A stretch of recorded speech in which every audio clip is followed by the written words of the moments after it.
Suatu pagi di pinggir kampung, Inyak Kadang Bahan bertemu dengan seorang nenek tua yang jalannya pelan sekali.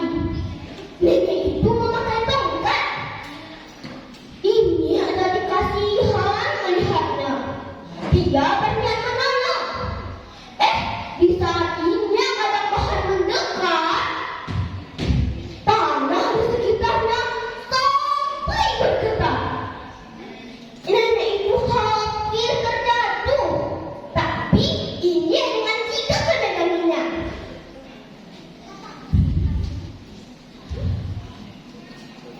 Maafkan saya, Nek. Gara-gara saya jalan tidak hati-hati, Nenek jadi hampir terjatuh.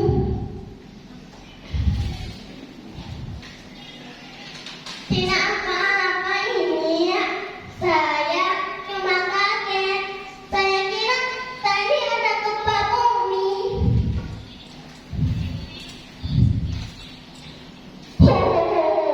Gempa bumi, Nek? Gempa yang hanya Nenek saja yang bisa merasakannya. Inyak mau kemana pagi-pagi begini sudah berkeliling? Mau ke hutan, Nek, mencari kayu bakar. Tiba-tiba raut wajah Nenek itu berubah menjadi cerah. Ada apa, Nek? Kok kelihatannya takut? Sudah 3 malam ini dari hutan terdengar suara dekuran yang menakutkan. Hati-hatilah Inyak saat masuk ke hutan. Kalau ada yang aneh, langsung balik saja ya. Inyak mengangguk sambil mendengarkan nasihat Nenek. Dia berjanji akan ingat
Lalu dia membuka mulut lebar-lebar, bersiap menemukan api.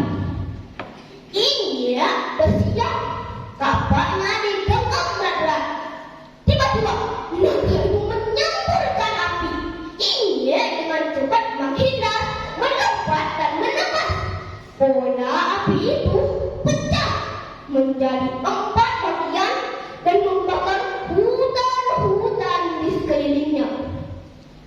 Ini jadi resah, bukan karena takut pada naga, tapi takut seluruh hutannya habis terbakar.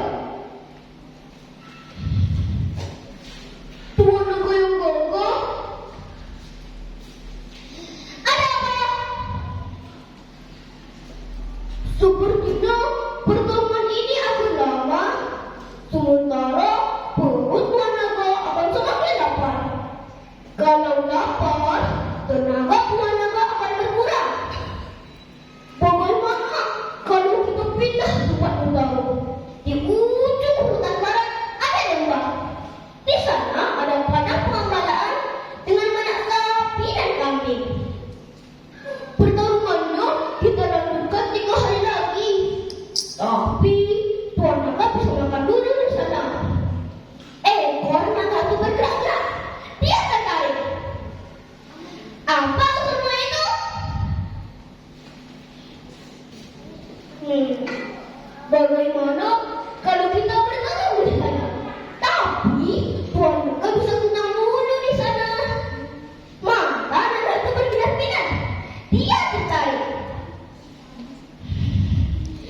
Disambut dengan